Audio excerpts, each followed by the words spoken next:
Welcome to the Human Capital Innovations Podcast, your go-to source for personal, professional, and organizational growth and development. We hope you tune in often for all things people management, organizational development and change, organizational leadership, and social impact related. Maximize your personal and organizational potential with Human Capital Innovations Podcast.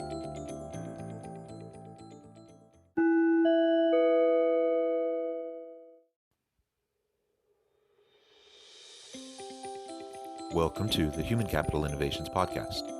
As part of our new Wednesday We Forum feature series, exploring can't-miss insights from the World Economic Forum and their key takeaways, today I will be exploring the recent We Forum video, What is the Fourth Industrial Revolution?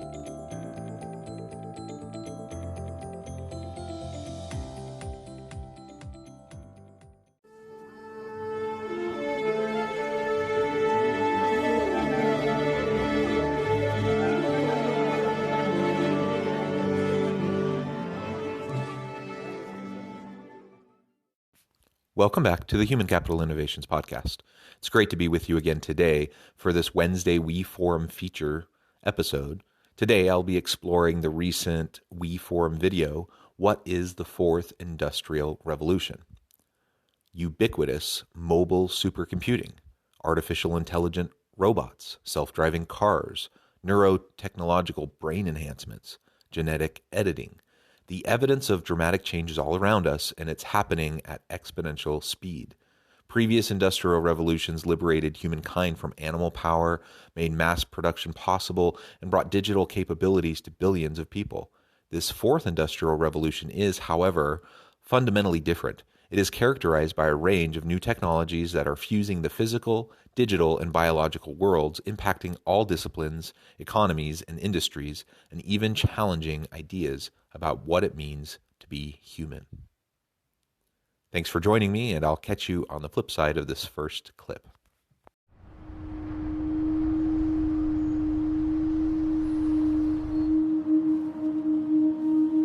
We are wondering what is happening to the world. Everything is changing.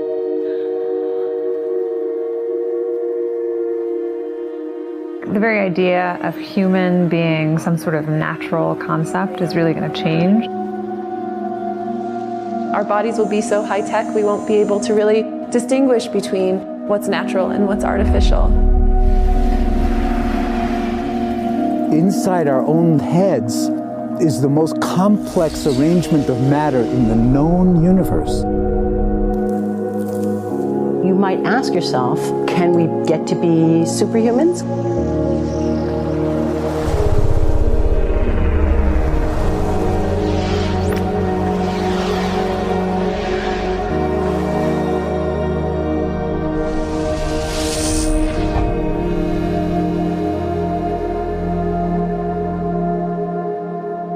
The original Industrial Revolution was driven by the discovery that you could use steam engines to do all kinds of interesting things. But that was followed by additional revolutions for electricity and computers and communications technology. We're now in the early stages of the fourth industrial revolution, which is bringing together digital, physical, and biological systems. One of the features of this fourth industrial revolution is that it doesn't change what we are doing, but it changes us.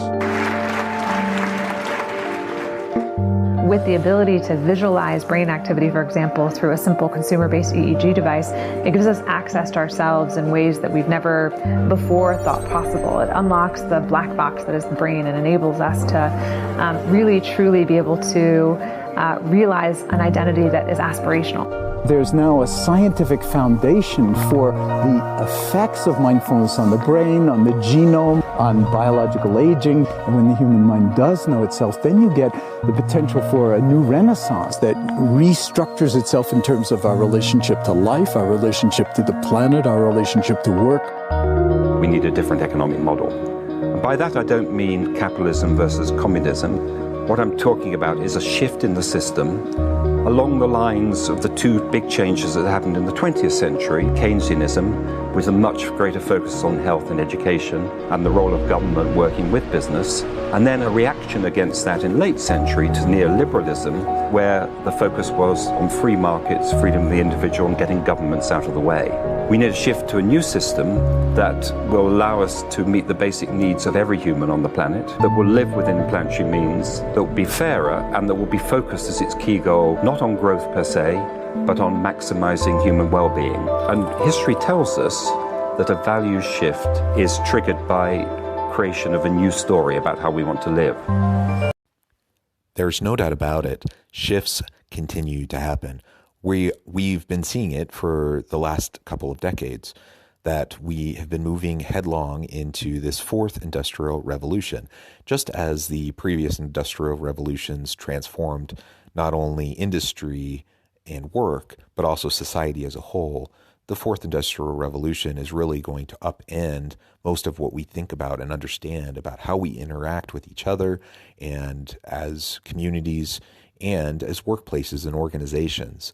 HR leaders and organizational leaders across industries and sectors need to be thinking about labor markets and what does the employee of the future look like? How do organizations support those employees? How do they get the skills and capacities and capabilities that they need to be successful in the future? And how do disruptive technologies influence those changes and shifts?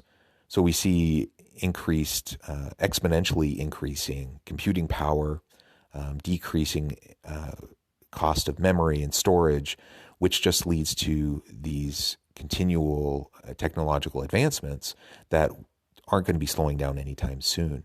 So we have artificial intelligence and machine learning and robotics that are far more sophisticated today than they ever were in the past. And in 5-10 years, we'll probably kind of laugh at what we think is so advanced today based on what the new capabilities will be. This has tremendous implications for how we do our jobs, how our leaders lead, and how we leverage and maximize the capacity of our people. Now, no doubt about it, some jobs will be displaced, other jobs will be created, but all of us need to figure out what it means to be a part of this fourth industrial revolution. And part of that comes down to systems, economic systems, social systems. As they mentioned in that first clip, the systems that got us through the first, second, and third industrial revolution have perpetuated dramatic inequalities across the world. Those systems are broken. Those systems have faults that need to be corrected. So we need to dissect and figure out what is wrong with those systems and how do we adjust those systems or create new systems that will allow us to be more successful moving into the future. It's very, very important for organizational industry leaders and government leaders and officials to really tackle this problem so that we can have true equity and inclusion of opportunity throughout the world, that the haves and have-nots and the inequalities between those groups will be diminished, and that everyone will have an opportunity to be their best self, both at home and in the workplace. I see the circular economy as something which fits very closely with mankind's goal to be innovative and creative and to always progress. We can use asset tracking, we can use IT, we can use 3D printing to enable this different economic model to recover materials, feed them back into the economy, and really to decouple growth from the resource constraints we have. The reason we live in cities is not different today than it was 10,000 years ago. Even if we have got networks connecting us, we still want to have places where we meet in person. So this means the place where we work and the place where we live are much closer to each other, a city where we don't need to have big supply chains in order to produce things, where many things can be sourced locally thanks to 3D printing and robotics. So if we're able to do something to transform cities, to make them more efficient, then the impact can be huge. Think about the prospect of getting rid of plastics. We must not only be inspired or informed by nature, but actually use natural organisms with which to design products and building parts. Only instead of varying material properties, we're varying biological functionality. Design is critical today because it's the first signal of human intention. So the question of adding quality to quantity, it isn't a matter of simply circulating things that are potentially toxic. It's circulating things that are safe and healthy for all generations. So the goal is no longer, I want to be less bad, less monotonous, less unsafe, less unjust. It's really about a diverse, safe, healthy, and just world with clean air, clean water, clean soil, clean energy. Together we are fighting to preserve our fragile climate from irreversible damage and devastation of unthinkable proportions. If we think about the original Industrial Revolution, it was an energy revolution. I like to think of it as a kind of bookending of a period in human history during which we used fossil fuels, and it worked very well for us for a long time. But now we have to bring that to an end. We have energy technologies that can power our civilization: solar, wind, biomass. So then the question is, well, how do we get grid integration? Maybe the wind is blowing in Denmark, the sun is shining in Germany, and now you can move that electricity through an integrated grid. You can supply energy to everyone who needs it, and you can supply energy at all times.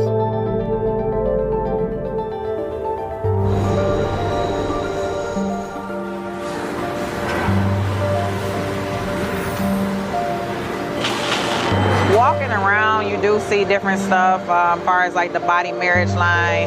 They use a lot of things that help them lift up and move things to the car. You just sit there and, program something, and it has its own set mind to go ahead and do everything. And then as humans, we just come in and take the extra steps to help the technology. It's not the cure-all for everything. There's definitely a lot of things where people perform the operation better, but certainly for the right applications, robotics are a huge improvement for the process. How can we leverage these technological advances in this fourth industrial revolution to really bring about dramatic societal changes towards green energy, towards a more conscientious stewardship mindset about the planet as we try to tackle climate change and understand its implications, wide-sweeping implications for the world, for humanity, and for all of the living creatures on the earth. We owe it to ourselves and to future generations to tackle this problem, and these new technologies and the shifting nature of work will allow us the opportunity to really tackle this challenge. And as they mentioned as well in that clip, that as we really move into the future, we have to rethink everything. We have to rethink efficiency in cities, how we interact with each other, as well as in more rural communities.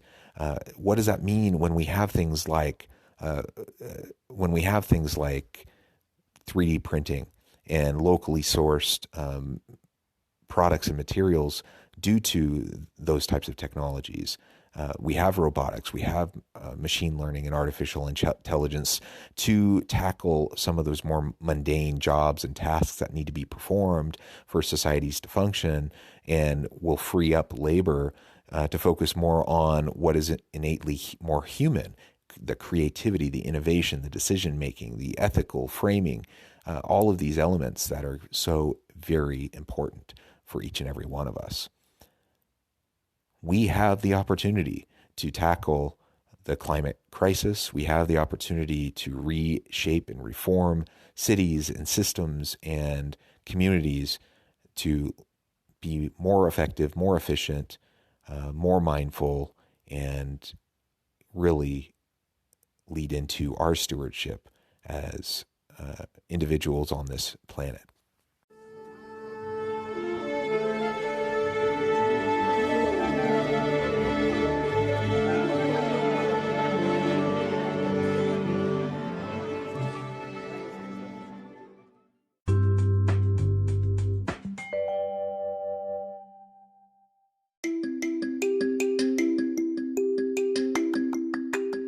I'm excited to announce the publication of my new book from HCI Press, Bluer Than Indigo Leadership: The Journey of Becoming a Truly Remarkable Leader. Early in my adult life, I learned about an Asian proverb that translates as bluer than indigo. If you think about the color indigo, it is a brilliant, deep, and vibrant blue. what some would call the bluest of blues. To have something that is bluer than indigo is rare and truly remarkable. Contrary to popular myth, there is no one-size-fits-all or cookie-cutter approach to effective leadership. There's no silver bullet, no secret sauce, no go-to model that will solve all of our problems. The truth is, great leaders have all had their unique strengths and flaws, and have all had to discover and then pave their own distinctive path in their life's journey to fulfill their leadership potential. Bluer than indigo leadership will help you discover your own path and explore those ordinary, everyday actions that will help you respond to an uncertain future and produce extraordinary results for individuals, teams, and organizations.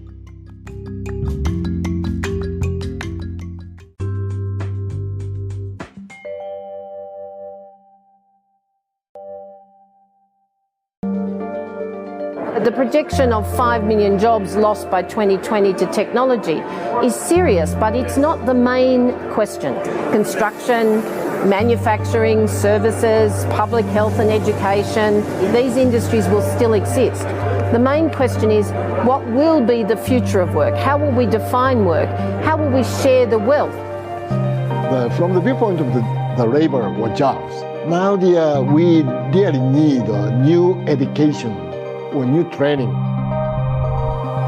We're working with a World in Motion and First Robotics, trying to encourage students from third grade all the way up through the end of high school. We had students make sailboats, and then we had them race them, and so they could see how quickly they could move. And they immediately went back and started to say, oh, I saw what happened, I'm going to go change this or that. And that was third graders. I just given a prize to a kid of 18 years old that has discovered something really very, very unique. Came up with how to get better productivity and better yields for seeds of corn. And so he basically came with the idea that if you would perforate these seeds, you would get more food. And you think about it and say, but he didn't go to university. So how does he get all that knowledge? And he told me, I've been watching YouTube since the age of 12, and I'm so interested that I've seen everything about it. I've read everything about it. The world is really open to learning. The thing is, how do you give the incentive to your kids to do that? It's this ability of digital technology to change outcomes, to truly empower people all over the world that can create a more equitable growth, because I think the world needs that. Fourth industrial revolution has the potential to make inequalities visible and to make them less acceptable in the future, and hopefully to gather and garner political support to take the necessary decision to reduce the gap. Humans have always been using tools, but because of the recent advances in technology, we're beginning to have machines that can augment us in all sorts of interesting ways. I was the first person in the world to be able to voluntarily move my legs while stepping in a robot by exciting the nervous system using electrical stimulators directly onto the spine. We believe that a cure will be possible if enough of the right people have the will to fast-track a cure for paralysis. What is the future of work? How do all of these changes and shifts impact the nature of jobs, professions, organizations, the relationship between institutions and the people that work for them? We have things like the gig economy, we have contingent workforce, we have all of these elements that we've seen shifts in movements towards in recent years and decades. I think that shakeup is going to continue to happen. So what does that future of work actually look like? And what is our role as leaders in shaping that new reality?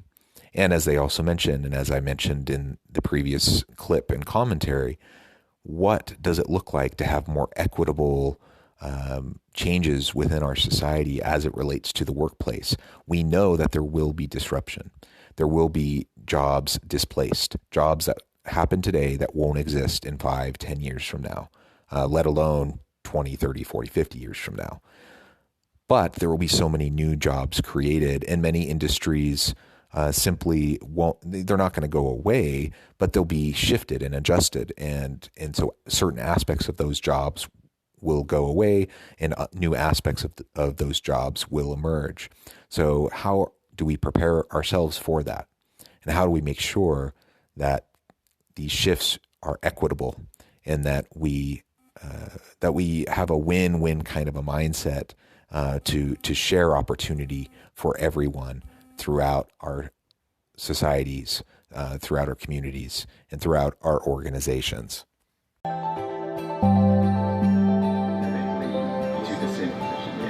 We take two things from the patient. First, we take a three-dimensional X-ray and we extract the three-dimensional data out of that so we can make a perfectly shaped puzzle piece. And then we also take a sample of fat tissue from the patient so that we can extract the stem cells out of those. And we use those stem cells with this three-dimensional scaffold that we fabricate, and after 3 weeks we have a piece of living bone that's ready for implantation. Being able to use genome editing to understand the genetic changes that lead to cancer, and technologies like drug delivery, getting molecules into particular types of cells. There's a lot of excitement about being able to move much more quickly on this disease. One of the things that I think is so essential to free and open societies is freedom of thought. And up until now, the conversation we've been having is around freedom of speech. Once we can access people's thoughts and access people's emotion, we have to create a space that enables people to think freely, to think divergent thoughts, to think creative thoughts. And in a society where people fear having those thoughts, the likelihood of being able to enjoy progress is significantly diminished. We need to take responsibility at every level of society, from the individual and the personal to the institutional to the global, to adapt to these technological challenges and changes which are redefining what it means to be human, what it means to work, what it means to be completely embedded in this world. People always ask me if I'm an optimist or a pessimist. The technology exists, but how do we get it and implement it at the scale we need at a price that people around the world can afford? Even though we have everyday problems we have to solve, we have to find a way to lay the foundations for the innovations of tomorrow.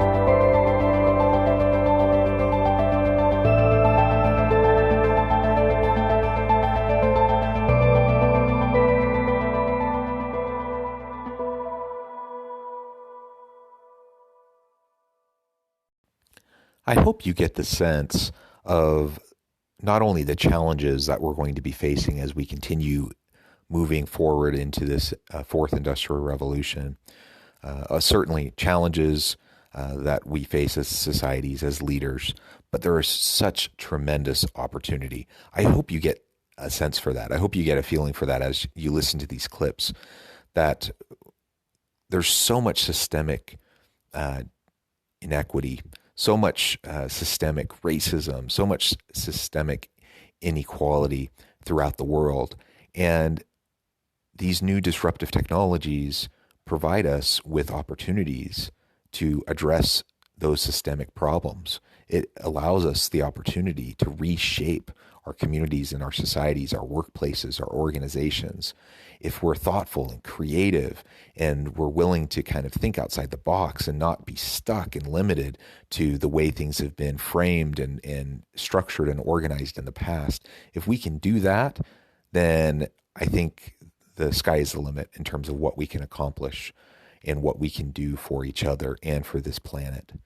That's my hope. That's my dream. I'm cautiously optimistic. I'm a realist, but I'm also an optimist. And I move forward with the faith in humanity that we are going to be able to figure this out, and we're going to be able to make jobs that are fulfilling and meaningful, that we won't exploit workers, that we won't exploit systems to perpetuate inequalities, but rather we can move forward into a brighter future together. Thank you for joining me for this episode of the Human Capital Innovations Podcast. As always, I hope you stay healthy and safe, that you can find meaning and purpose at work each and every day, and I hope you have a great week.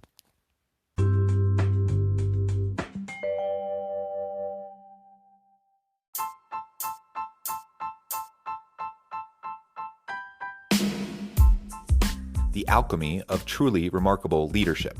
Ordinary, everyday actions that produce extraordinary results. Consider how the nature of work has shifted over the past 50 years. With increased globalization, rapid technological advancement, and the shift in economic composition, the average job of today looks very different than the average job of 50 years ago. What will the jobs and organizations of tomorrow look like? Moreover, what does this all mean for organizational leaders? What are the core competencies and capabilities of organizations and their leadership that are prepared for continued disruption and geopolitical and socioeconomic shifts?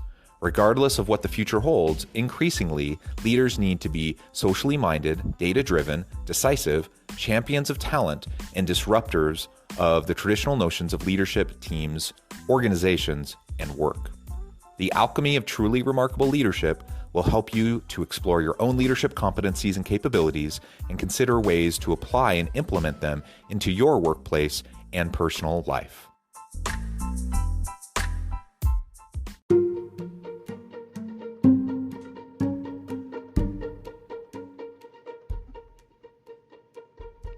Check out Human Capital Innovations magazine, Human Capital Leadership. Human Capital Leadership is a free, interactive e-magazine with the mission to help individuals, leaders, and organizations find innovative approaches to maximize their human capital potential. We publish issues quarterly in August, November, February, and May. Take a look at the latest issue and let us know what you think.